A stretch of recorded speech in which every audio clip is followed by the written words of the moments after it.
Graça e paz. Vamos abrir no Evangelho de João, no livro de João, capítulo 1, versos 12 e 13.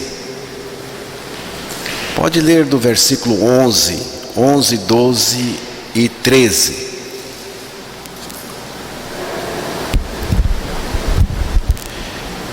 Veio para o que era seu, e os seus não o receberam. Mas a todos quantos o receberam, deu-lhes o poder de serem feitos filhos de Deus, a saber, aos que creem no seu nome, os quais não nasceram do sangue, nem da vontade da carne, nem da vontade do homem, mas de Deus. Que Deus revele a sua palavra aos nossos corações. João 1, 3. Todas as coisas foram feitas por intermédio dele, e sem ele nada do que foi feito se fez. Aí diz que ele criou todas as coisas. Está falando do universo, porque fala aí de todas as coisas. Então João está falando da criação. No verso 10, ali ele fala que ele criou o mundo. Pode ser lido também. O verbo estava no mundo, o mundo foi feito por intermédio dele, mas o mundo não o conheceu. O mundo foi feito por ele e o mundo não conheceu. Aí já deve ser a humanidade. Então você vê que ele está falando da criação. Mas no versículo 11, 12, 13, que foi lido, aí diz: mas a todos quantos o receberam, deu-lhes o poder de serem feitos filhos de Deus. Aqui já é outro nível, já não é mais o nível da criação. Aqui é diferente, aqui é filho de Deus. Todos quantos o receberam, deu-lhes o poder de serem feitos filhos de Deus, aos que creem no seu nome, os quais não nasceram do sangue, nem da vontade da carne, nem da vontade do homem, mas de Deus. Aqui tem o novo nascimento, que é o nascer de Deus, nascer de cima, nascer de Deus. Aqui fala de vida, da própria vida de Deus em nós. E é isso que vai nos fazer filhos, porque é a vida de Deus que nos identifica com o Pai. Essa ideia de que Deus é Pai de todos e todos são filhos de Deus é uma ideia universalista maçônica. É daí que vem essa figura de linguagem muito comum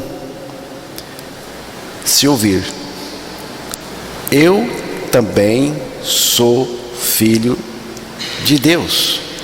É comum se ouvir esta expressão, principalmente quando a pessoa quer reforçar que ela tem direito ou que ela merece alguma coisa.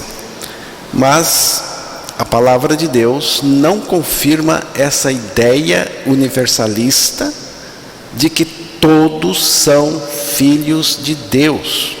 Ao contrário disso, ela diz que todos são criaturas de Deus e por causa do pecado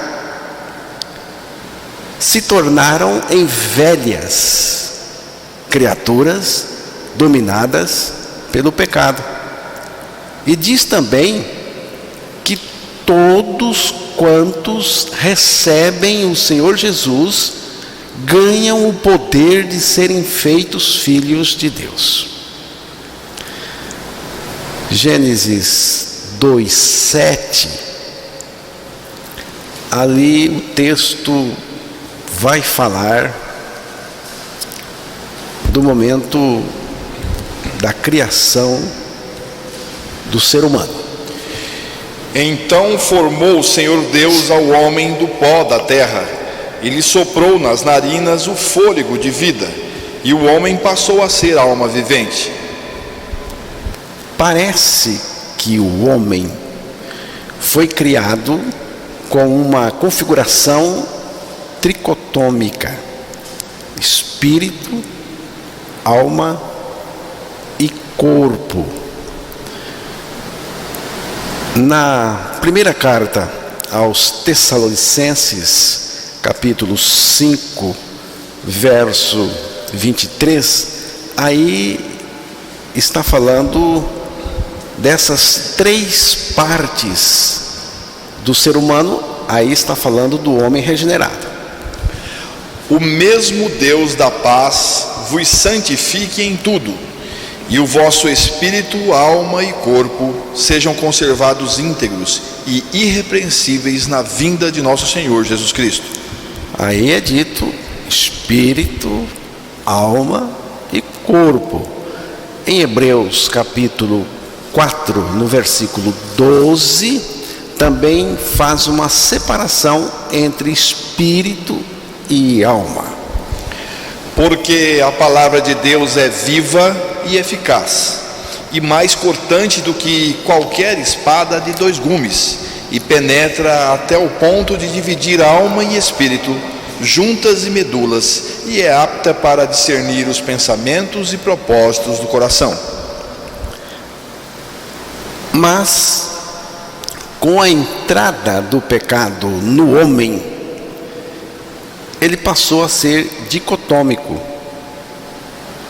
desconectado da fonte que é Deus. O espírito do ser humano sofreu um corte em relação a Deus. Houve uma separação de Deus, separação da vida de Deus. O homem se ergueu no jardim do Éden como a criatura mais primorosa de Deus. Mas o propósito de Deus era colocar dentro do homem que ele havia criado algo muito maior, algo maior do que a própria criação. O propósito final de Deus era introduzir no homem a vida eterna, que é a vida de Deus. E esta vida de Deus no homem tornaria o homem identificado com Deus, portanto, um filho de Deus. Aí sim, um filho de Deus.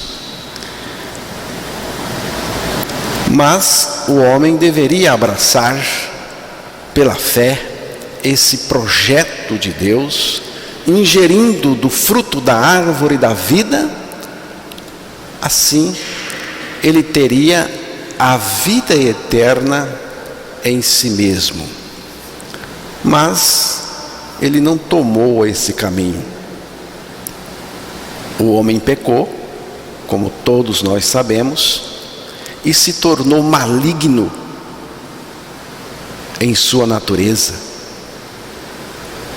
Maligno em sua natureza e por natureza. ele passou a ter uma natureza maligna mesmo, uma natureza perversa, ímpia, pecaminosa. De criatura de Deus, o homem virou uma coisa terrível. Ele virou uma velha criatura corrompida pelo pecado.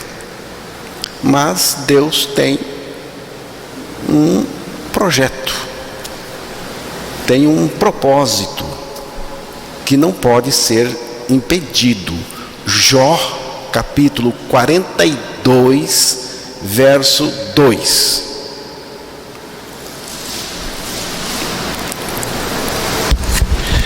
Bem sei que tudo podes, e nenhum dos teus planos pode ser frustrado.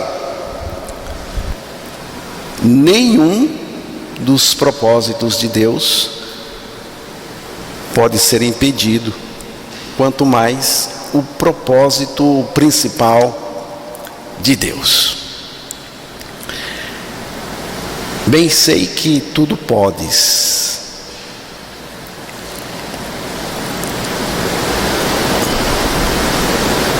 Então, o projeto de Deus para o homem continuou. Deus queria a vida dele no homem, e é isso que vai ser, é isso que vai acontecer, porque é um propósito de Deus, é uma vontade de Deus, e ninguém pode impedir isso. Gálatas 3:26.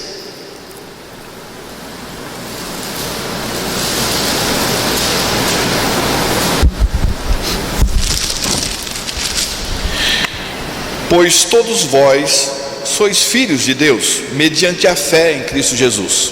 Aqui nós temos a continuidade do projeto de Deus e o acontecer em Cristo Jesus. Aqui diz: pois todos vós sois filhos de Deus, mediante a fé em Cristo Jesus. Todos vós, todos aqui, não é todo mundo, mas todos os que creem, todos os que receberam o Senhor Jesus Cristo, creram em seu nome, receberam o poder de serem feitos filhos de Deus. Isto acontece em Cristo. Esses filhos aqui são mediante a fé em Cristo Jesus. Em Cristo, aqui está a questão toda. Em Cristo é a coisa nova do Novo Testamento. Em Cristo nós somos feitos filhos de Deus. Em Cristo. Fora de Cristo, ninguém é filho de Deus. O que significa em Cristo? Em Cristo é uma expressão empregada, usada com frequência pelo apóstolo Paulo em suas cartas. Essa é a expressão favorita do apóstolo Paulo, em Cristo. Em Cristo está mostrando exatamente a nossa união com Cristo, que é uma união em vida, a nossa união com Cristo. Paulo não foi o autor dessa expressão. Essa expressão originou com o próprio Jesus. Quem originou essa expressão foi o próprio Jesus. E podemos ver isto em João, capítulo 15, no verso 4.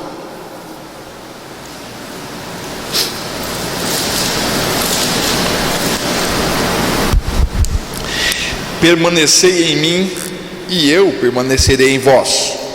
como não pode o ramo produzir fruto de si mesmo se não permanecer na videira, assim nem vós o podeis dar se não permanecerdes em mim. O que eu quero destacar é isto: permanecei em mim, foi o que Jesus disse, e eu permanecerei em vós, ou como diz a outra versão, estai em mim e eu em vós. E Paulo apenas traduziu isto como em Cristo. É uma coisa compartilhada, numa interação perfeita. Nós em Cristo e Cristo em nós. Eu estou em Cristo porque Ele me colocou nele. É importante notar isto. Você só pode estar em Cristo porque Cristo colocou você nele. E Jesus até disse como que Ele iria nos colocar nele. E eu, quando for levantado da terra, atrairei todos a mim mesmo. Cristo me atraiu a si quando de sua crucificação. Cristo nos recebeu em seu corpo na cruz. Nele nós fomos inseridos e identificados. Por isso, a morte de Jesus Cristo não foi a morte de uma pessoa sozinha, mas todos os que estavam nele no momento da sua morte morreram com ele. Aquela morte me envolvia. Dizer que Jesus morreu por mim é um fato inquestionável, é um fato histórico. Mas eu preciso saber que eu também morri com ele. Este fato é um fato de fé na palavra de Deus. É um fato espiritual de fé. Só quem crê que morreu com Cristo pode ser salvo e também ser feito filho de Deus. Na cruz, Jesus Cristo era o nosso substituto e também o nosso representante. Importante saber disso. Na cruz, Jesus ele era o nosso substituto, sim, mas também ele era o nosso representante. Só ele, irmãos, só Jesus poderia ir lá naquela cruz por nós. Só ele é o substituto. Só ele e ninguém mais poderia ir à cruz por nós. Mas quando ele estava lá na cruz, ele mesmo disse que foi no momento quando ele foi levantado da terra sobre a cruz, ele nos atraiu a si. Ele nos colocou no corpo dele. E agora ele me representa. Eu estou nele. Pendurado naquela cruz, ele ficou superlotado do pior tipo de lixo do universo. Os pecados, o pecado, a iniquidade, o homem velho, eu. Jesus ficou superlotado disso tudo. Tudo isto foi transferido para ele. E ele morreu com tudo isso em seu corpo. Então, é preciso ter esta certeza de fé na palavra, esta convicção, que nós morremos com Cristo e com Ele também ressuscitamos. Quando pela graça de Deus cremos a nossa morte e ressurreição em Cristo, o Filho de Deus, Jesus Cristo, porque Ele é o Filho de Deus, passa a viver no nosso interior. E é a partir da nossa morte e ressurreição com Cristo que Ele está vivendo em nós. Por isso que está escrito: eu estou crucificado com Cristo e vivo não mais eu, mas Cristo vive em mim. E a vida que vivo neste corpo, nesta carne, eu vivo pela fé do Filho de Deus, que me amou e a si mesmo se entregou por mim. É assim que Deus faz a mudança de velha criatura para uma nova criatura e muito mais, Filho de Deus. Tudo o que temos que fazer é crer com uma fé que Ele mesmo nos abastece, né? Porque é um crer pela graça. Tem gente que diz: eu não creio assim, desse jeito eu não creio não creio assim. Eu sempre digo: eu não tenho nada a ver com isso. Você crê diferente? Você crê de uma maneira diferente? Qual é a maneira que você crê? Porque a maneira que Deus colocou é esta: Cristo morreu por nós e nos fez morrer com Ele, ressuscitou, ganhamos a vida de Deus, a vida do Filho de Deus. Por isso agora eu sou filho de Deus, porque ganhei a vida do Filho de Deus. E o próprio Filho de Deus está vivendo em mim a sua vida de Filho de Deus. Mas eu não creio assim. Eu não tenho nada a ver com o que você crê ou deixa de crer. Não é assunto meu. Assunto meu é que eu creio assim e prego assim.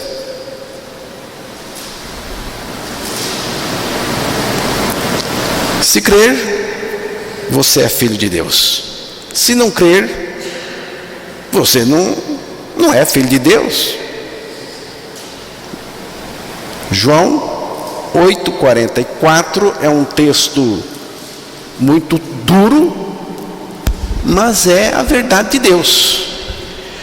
Vós sois do diabo, que é vosso pai, e quereis satisfazer-lhe os desejos. Ele foi homicida desde o princípio e jamais se firmou na verdade, porque nele não há verdade. Quando ele profere mentira, fala do que lhe é próprio, porque é mentiroso e pai da mentira.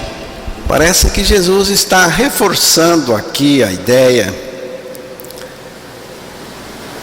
de que, em termos espirituais, e considerando a natureza perversa e pecaminosa do ser humano caído, ele tem as características espirituais do diabo. Vós tendes por pai ao diabo e quereis satisfazer os desejos do vosso pai. Quem está dizendo isto é Jesus. Jesus, ele reforça aqui: e quereis satisfazer os desejos do vosso pai. Vocês querem. Esse quereis aqui é a natureza. Esse querer da pessoa fazer o desejo do pai dela, no caso aqui o diabo, no sentido espiritual, em termos de pecado, de natureza, de egoísmo. Esse querer aqui é a natureza, irmãos, a natureza pecaminosa, a natureza oriunda do pecado e do diabo. Jesus disse que ele foi homicida desde o princípio e não se firmou na verdade, porque não há verdade nele. Quando ele profere mentira, fala do que lhe é próprio, do que é a natureza dele, porque é mentiroso, ele não apenas mente, mas ele tem uma natureza mentirosa, porque ele é mentiroso e pai da mentira. Em Cristo, Deus faz a mudança mais significativa que uma pessoa pode conhecer. A mudança de filho espiritual do diabo em filho de Deus, em Cristo. Na cruz, morre o velho homem, servo do pecado e filho espiritual do diabo. E na ressurreição com Cristo, nós ganhamos a vida do Filho de Deus, que nos faz filhos amados de Deus. Lucas capítulo 20, versículo 36, ali tem algo importante acerca dos filhos de Deus. Pois não podem mais morrer, porque são iguais aos anjos, e são filhos de Deus, sendo filhos da ressurreição. Tudo que eu quero mostrar aqui para os irmãos é esta expressão: sendo filhos da ressurreição. Os filhos de Deus, segundo Jesus, são os filhos da ressurreição. Não são os que vêm da criação, mas os que vêm agora da ressurreição. Que ressurreição é esta? É a nossa ressurreição com Cristo, irmãos. Deus nos ressuscitou juntamente com Cristo.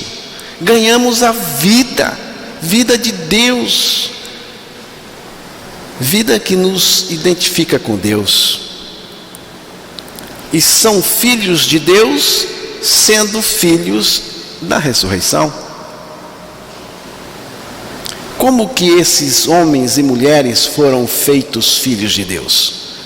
Através da morte em Cristo na cruz e da ressurreição juntamente com Cristo. Então, a palavra nos mostrou como que alguém é feito filho de Deus.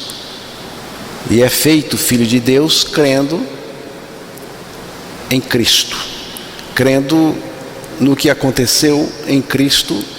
Ali aconteceu a nossa morte, aconteceu a nossa ressurreição, ganhamos a vida. Agora, os filhos de Deus têm as características de Deus, né? O filho se parece com o pai, tem as características do pai. E a primeira característica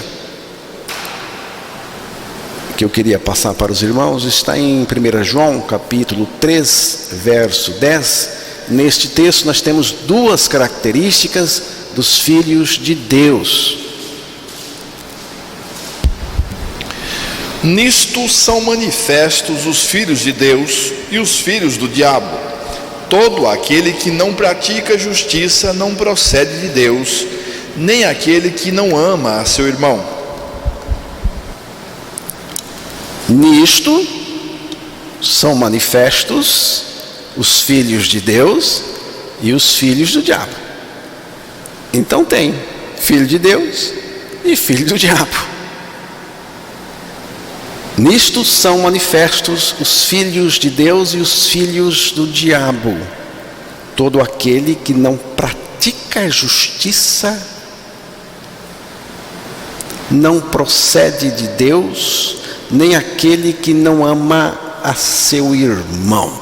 Então aqui nós temos duas características dos filhos de Deus. A primeira é que filho de Deus pratica a justiça. 1 João capítulo 2, verso 29. Se sabeis que ele é justo, reconhecei também que todo aquele que pratica a justiça é nascido dele. Aquele que pratica a justiça, a retidão, é nascido dele, nascido de Deus. Então é filho. Cristo é a nossa justiça. Cristo é a nossa retidão. Esta é uma característica enfática dos filhos de Deus.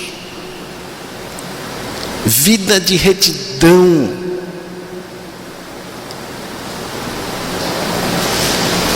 Primeira João 3, 9. Todo aquele que é nascido de Deus não vive na prática de pecado, pois o que permanece nele é a divina semente. Ora, esse não pode viver pecando porque é nascido de Deus. Tem gente que não gosta nem de ouvir a leitura deste texto. Qualquer que é nascido de Deus tem que ser nascido de Deus. O que é nascer de Deus? É que na cruz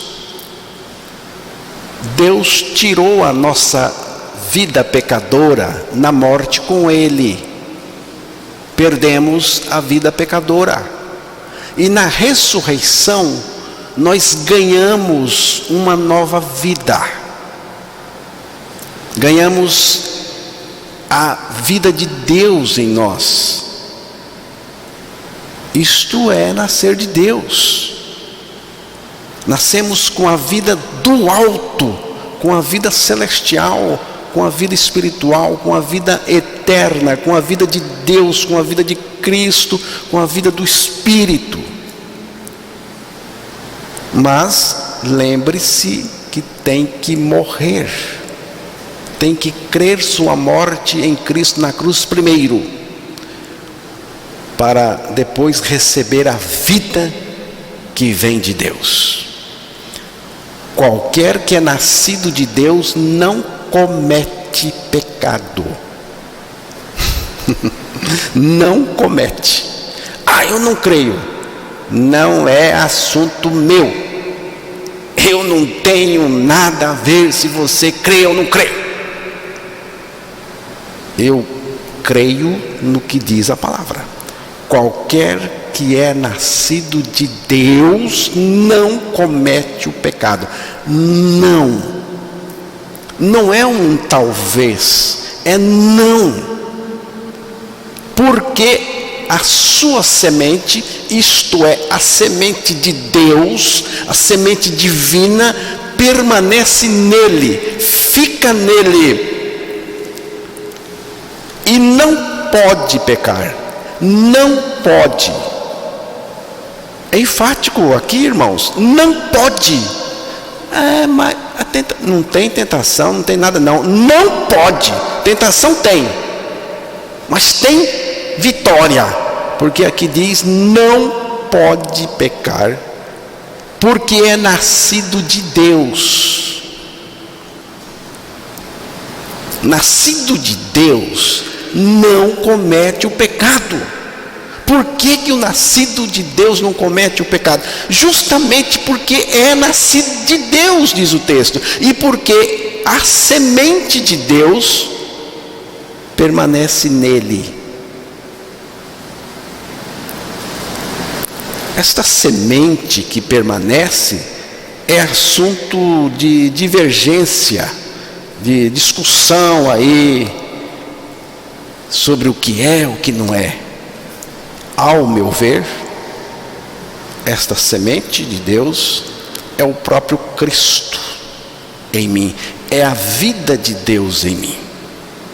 A vida de Cristo em nós nos dá vitória sobre o pecado, garante para nós a vitória sobre o pecado.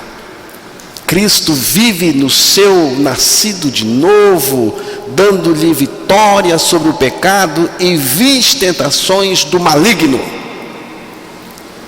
Você poderá pensar, não existe esta possibilidade. Mas isso é um raciocínio seu, baseado na incredulidade e não na palavra de Deus, porque a palavra de Deus afirma, é categórica em dizer: qualquer que é nascido de Deus não comete pecado. A palavra de Deus diz o porquê o nascido de Deus não comete pecado. Porque a sua semente permanece nele. E aí reforça, e não pode pecar, porque é nascido de Deus.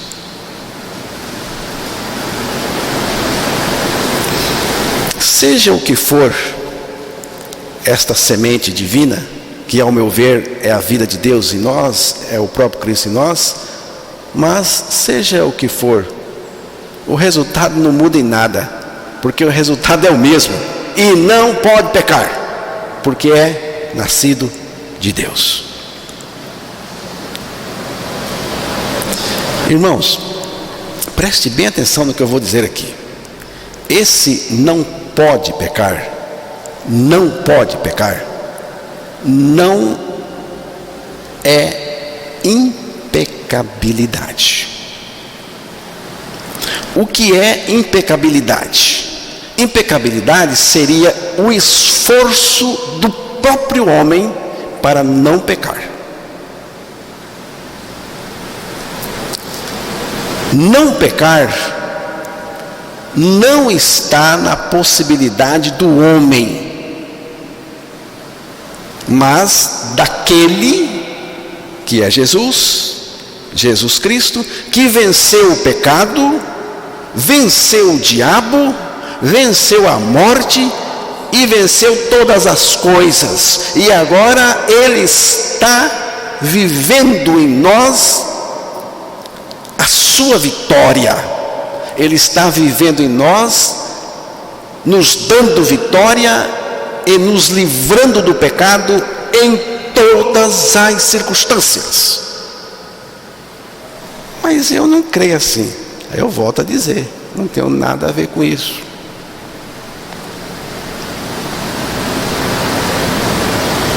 Se você diz que Deus salvou você do pecado, salvou você do pecado, libertou você, mas você continua no pecado, que salvação houve? Nenhuma. Você disse que foi salvo do pecado, mas continua nele, então não foi salvo.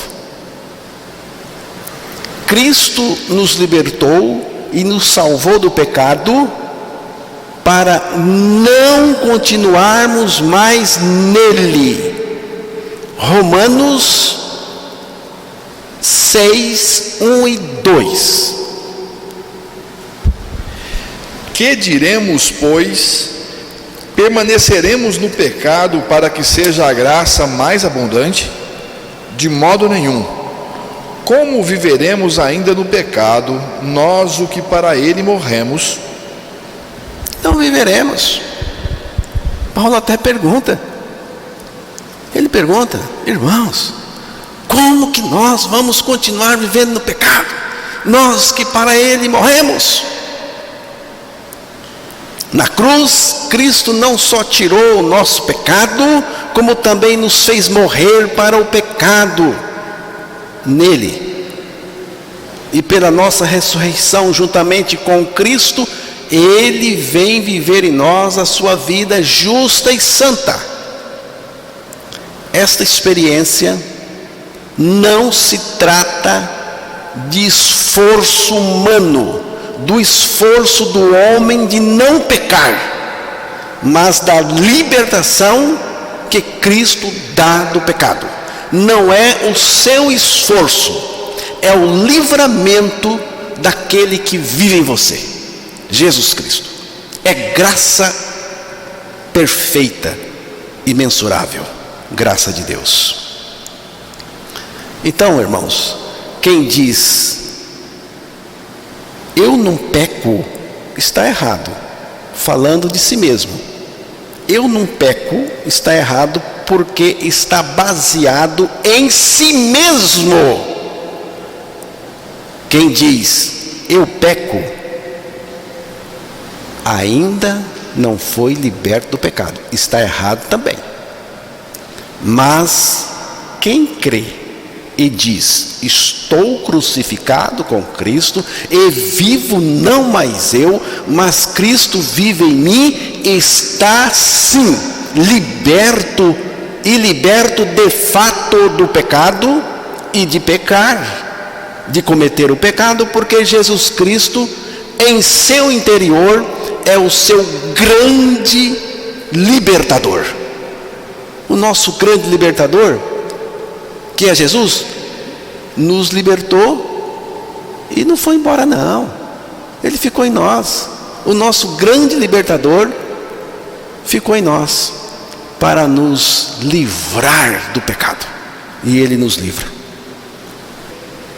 Seja qual for o adversário que tivermos de enfrentar, diante do poderoso Senhor que está em nós, que é a nossa vida, a nossa vitória, tal adversário é impotente. Qualquer que permanece nele não peca. Qualquer que peca não ouviu nem o conheceu.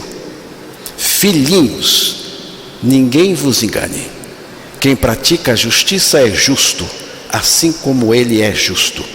Estou citando aqui 1 João capítulo 3, versículos 6 e 7.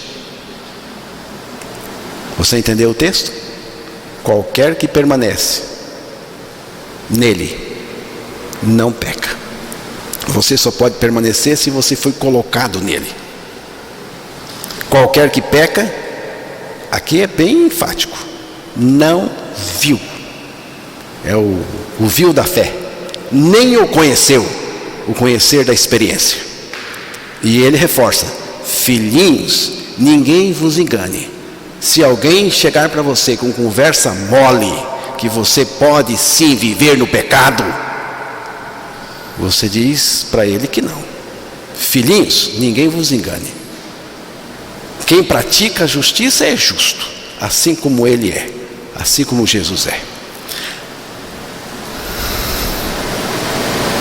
Então, se alguém diz que você é filho de Deus, mas continua no pecado, não acredite. Então, irmãos, esta é uma característica do Filho de Deus. Você tem? Você é filho de Deus? O Filho de Deus ama. João capítulo 15, 12 e 14.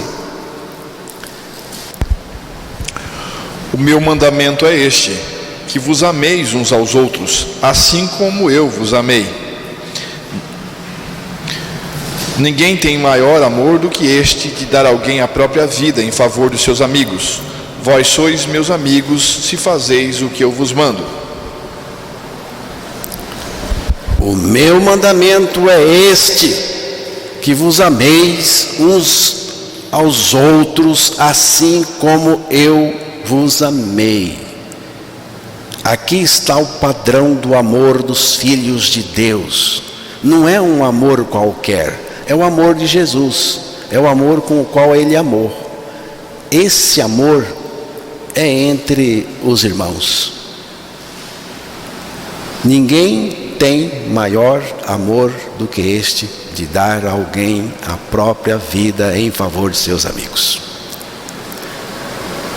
Esse é o tipo de amor que Ele estabeleceu entre nós. O amor está disposto a morrer pelo outro, se for necessário. Irmãos, pessoas que estão dispostas a morrer umas pelas outras não brigam e nem ficam indispostas umas contra as outras. Não temos outra opção senão amar. Irmãos, eu não tenho outra opção. Eu tenho que amar você. Não tem outro jeito. Eu tenho que amar você. Filho de Deus ama.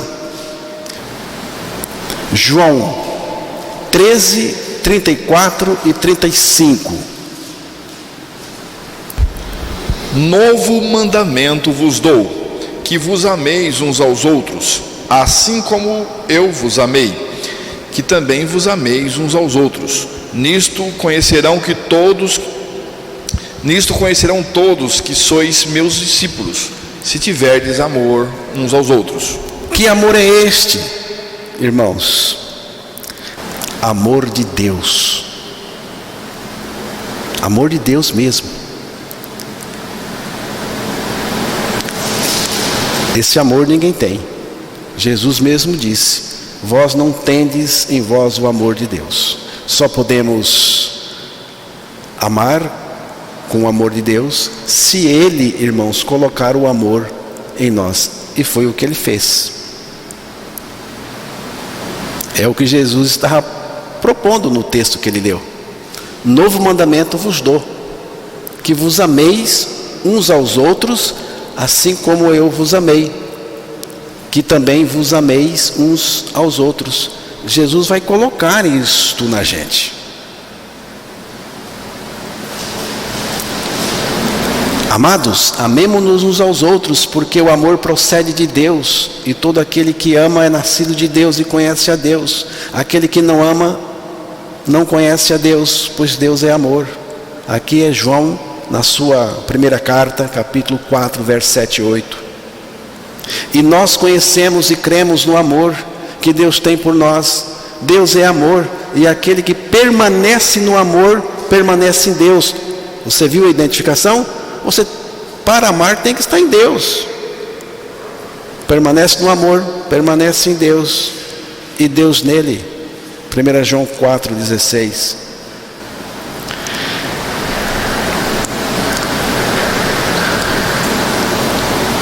Então, irmãos, Filho de Deus ama. Mas para amar, precisa primeiro crer na obra do amor de Deus, naquela cruz, morrer lá com Cristo, ressuscitar com Cristo, experimentar aí o milagre de amar, porque agora temos a natureza de Deus. E veja bem, Jesus não disse: ame uns aos outros para que sejam prósperos, bem-sucedidos, importantes neste mundo. Não, Ele disse: amem uns aos outros para que todos conheçam que vocês são meus discípulos.